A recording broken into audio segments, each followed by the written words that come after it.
आज गीत लेके आऊँ, अच्छा लगा लाइक सब्सक्राइब करना, बहुत सारा प्यार दुलार बरसाना और कमेंट बॉक्स में बताना आप लोग को नाच गीत कैसा लगा। अरे खैलिया मरुतवा देवर से भैली राजी हो, खैलिया मरुतवा देवर से भैली देवर से भैली राजी हो, देवर से भैली राजी हो, खैलिया मरुतवा देवर से भैली राजी हो।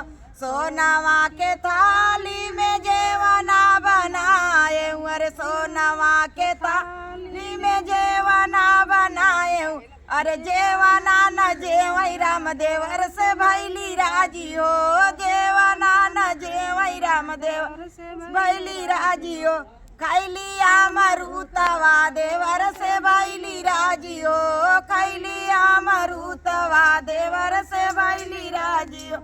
जा जड़े गेड़ूलवा गंगारे जुड़ पानी, जा जड़े गेड़ूला गंगारे जुड़ पानी, गेड़ूला न गोटई राजा देवर से भैली राजी हो, गेड़ूला न गोटई राजा से भैली राजी हो। खैलिया मरुतवा देवर से भैली राजी हो, खैलिया मरुतवा देवर से भैली राजी, देवर से भैली राजी हो, देवर से भैली राजी हो।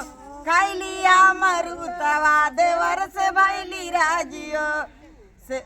तो साकता किया कसे जिया लगावली, अरे तो साकता किया कसे जिया लगावली, अरे से जिया न से जय राजा देवर से भैली राजी हो, से जिया न से जय राजा से भैली राजी हो। खैलिया मरुतवा देवर से भैली राजी हो, खैलिया मरुतवा देवर से भैली राजी हो।